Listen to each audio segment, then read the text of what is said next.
सुदेवाय। ओम नमो भगवते वासुदेवाय। ओम नमो भगवते वासुदेवाय।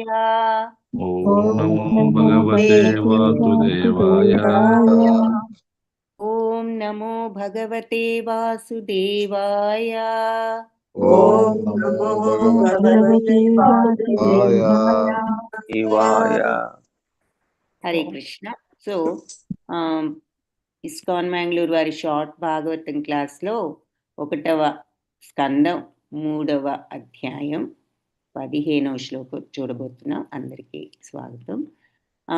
సో ఇక్కడ పృథు మహారాజుది మరి 9వ అవతారం అని చూసాము. నార్మల్గా మనం దశావతారాలు అంటూ ఉంటారు, కానీ మరి ఈ అవతారాలన్నీ వివరాలన్నీ కూడా మనకి ఇక్కడ భాగవతంలో మనం చదువుతున్నాము. అంటే కొన్ని అవతారాలని అనుకున్నా కూడా ఇంత పర్ఫెక్ట్గా ఒకదాని తర్వాత ఒకటి ఏమిటి అన్నది మనకి ఈ భాగవతంలోనే చెప్పడం జరిగింది. సో ఈ విషయాలు అంటే మనకి వరుసలో ఎందుకు అంటే ఆల్రెడీ వరాహ అవతారం చూసేసాము. తర్వాత ఇంకా నారదుల అవతారం దగ్గర నుంచి మొదలుకొని మరి ఇవన్నీ కూడా చూస్తూ వస్తున్నాము. సో చివరికి కల్కి అవతారం గురించి, బుద్ధ అవతారం అవన్నీ కూడా చెప్పడం జరిగింది. సో మొత్తం ఈ అవతారాల యొక్క అంటే వాళ్ళ ప్రశ్నను అనుసరించి ఈ రకంగా అవతారాలు ఏమిటి భగవంతుడు అని వాళ్ళు అడిగారు కాబట్టి నైమిషారణ్యంలో మునులు ఇంత వివరంగా వివరించడం జరిగిందన్నమాట. సో మనం ఈరోజు మరి పృథు మహారాజు అవతారం నిన్న మీరు చూశారు. సో అది 9వ అవతారం. ఈరోజు 10వ అవతారం ఏమిటి అంటే రూపం సజగృహే మాత్స్యం చాక్షుషోదధి సంప్లవే నావ్యారూప్య మహీమయ్యాం అపాద్వైవస్వతం మను. సో ఈ చాక్షుష్వ మన్వంతరం తర్వాత మళ్ళీ సంపూర్ణ ప్రళయం వచ్చి ఈ జలమంతా నీరంతా కూడా అడుగు భాగంలోకి, ఈ జలం యొక్క అడుగు భాగంలోకి భూమి వెళ్ళిపోయినప్పుడు భగవంతుడు మత్స్య రూపాన్ని స్వీకరించి ఇలా వైవస్వత మనువును ఈ నావలో నుండి రక్షించారు అని చెప్పి ఇక్కడ చెప్తున్నారన్నమాట. సో మనం ఇది ఇంతకుముందు భగవద్గీతలో కూడా కొన్ని సందర్భాల్లో అంటే భగవంతుడు చెప్పకపోయినా మనం భాష్యంలో ఇది ఒకసారి చూడటం జరిగింది. సో రూపం స జగృహే అంటే అతను రూపము జగృహే స్వీకరించారు. ఏది? మాత్స్యం రూపం అంటే మరి చేప ఆకారంలో. చ అక్షుషోదది సంప్లవే, చాక్షుష ఉదది నీరు సంప్లవే ముంచినప్పుడు అంటే నీళ్ళలోకి ఇది భూమి వెళ్ళినప్పుడు మరి నాభ్యారోప్య నావి ఆరోప్య అంటే నావలో నిలిపి మహీం అంటే భూమి మయ్యాం మునిగిపోయింది. అపాద్వైవస్వతం మను. సో అపాత్ అంటే రక్షించారు ఎవరిని? వైవస్వతం మనువును అని చెప్పి చెప్తున్నారు. సో ఈ చక్షుష్ అనేటటువంటి మన్వంతరం అయిపోయిన తర్వాత మళ్ళీ ప్రళయం వచ్చినప్పుడు ఈ ఎలా అయితే భూమి మరి నీళ్ళ క్రిందకి వెళ్ళిపోయిందో మునిగినప్పుడు భగవంతుడు మత్స్యావతారంలో వచ్చి ఈ వైవస్వత మనువును ఒక నావలో పెట్టి ఆయనని రక్షించడం జరిగింది అని చెప్పి ఈ అవతారంలో ఆయన యొక్క ఇది యాక్చువల్లీ 10th అవతారం అన్నమాట. సో మరి ప్రతి మనువు మారినప్పుడల్లా ప్రళయం సంభవించాల్సిన అవసరం ఉన్నదా అని మనకు డౌట్ వస్తే ఏం చెప్తున్నారంటే ఇక్కడ ఆ అవసరం లేదని భాగవతం యొక్క వ్యాఖ్యాత ఒకరు, ఎవరు? శ్రీపాద శ్రీధర స్వామి అని చెప్పేసి ఆయన అనడం జరిగింది.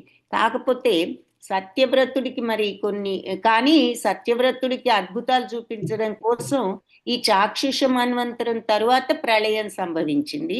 ప్రతి మన్వంతరం తర్వాత సంభవించవలసిన అవసరం లేదు. కానీ ఈ మనువుకి ఈ అద్భుతాన్ని చూపడం కోసం ఈ ప్రళయం సంభవించింది అని చెప్పి ఈ శ్రీధర స్వామి వారు చెప్పారు. కానీ జీవగోస్వామి ఏమన్నారు అంటే ప్రతి మనువు కాలం పూర్తయిన వెంటనే ప్రళయం వస్తుందని చెప్పేసి జీవగోస్వామి విష్ణు ధర్మోత్తర పురాణంలో తర్వాత ఇంకా ఆయన జీవగోస్వామి ఎందుకు చెప్పారు ఈ మాట, ఏది ప్రతి మన్వంతరం తర్వాత ప్రళయం వస్తుందని. మరి ఆయన విష్ణు ధర్మోత్తర పురాణం, మార్కండేయ పురాణం, హరివంశం ఇవన్నీ కూడా ఇటువంటి ప్రామాణిక గ్రంథాలన్నీ చదివి వాటి ఆధారంగా ఆయన ఈ నిర్ణయానికి వచ్చారు. ఏది ప్రతి మన్వంతరం తర్వాత ప్రళయం ఉంటుంది అని చెప్పి. అలాగే విశ్వనాథ చక్రవర్తి ఠాకూర్ ఉన్నారు కదా, మరి ఆయన ఏం చెప్తున్నారు అంటే జీవగోస్వామి కూడా ఆయన కూడా జీవగోస్వామి వాదాన్ని బలపరిచారు. ఏది ప్రతి మన్వంతరం తర్వాత ప్రళయం వస్తుంది అని చెప్పి.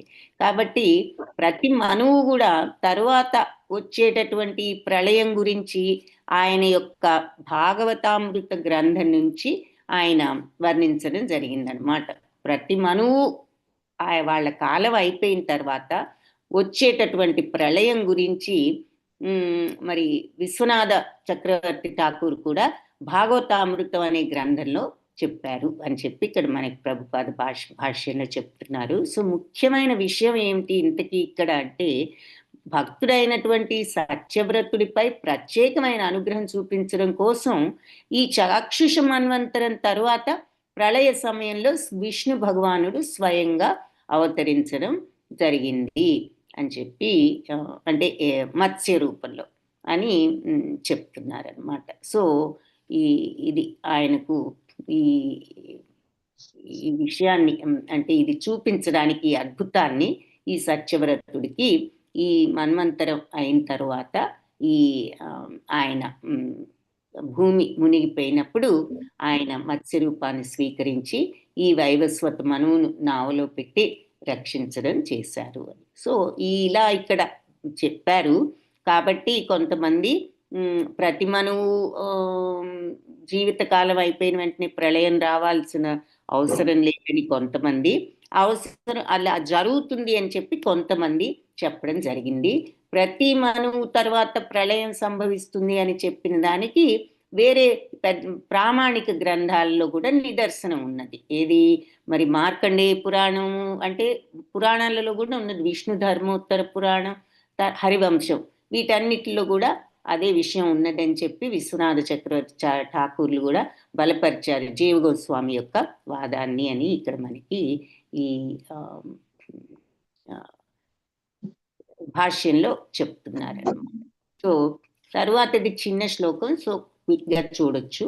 సురాసురాణం ఉదదిధం మగ్నతాం మందరాచలం దధ్రే కమఠ రూపేణ పృష్ఠ ఏకాదశే విభు. సో సుర అంటే దేవతలు, అసురులు అంటే రాక్షసులు. మరి ఉదది ఈ సముద్రంలో మగ్నతాం మదించేటప్పుడు మందరాచలం అంటే మందరాచలంలో వీళ్ళు పాలసముద్ర మథనం జరిపినప్పుడు జరిపారు.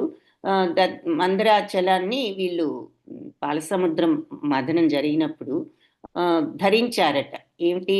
కమఠ రూపేణ భగవంతుడు ఏ ధరించారు అంటున్నారు. ఏమి ధరించారంటే కమఠ రూపాన్ని అంటే కూర్మ రూపాన్ని, తాబేల్ అన్నమాట. పృష్ఠ కవచము, ఏకాదశి 11వ అవతారంలో విభుడు ఘనుడైనటువంటి ఆ భగవంతుడు.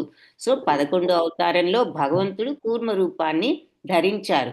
ఎప్పుడు విశ్వంలో ఉన్న ఈ దేవతలు, దానవులు వీళ్ళంతా కూడా మరి సముద్రం మథనం కార్యంలో నిమగ్నమై ఉన్నప్పుడు వాళ్ళ కవ్వానికి మరి కవ్వమైన మందరాచలం అంటే మేరు పర్వతం, సో దాన్ని మందరాచలం, అలాగే కూర్మ అవతారంలో కవచం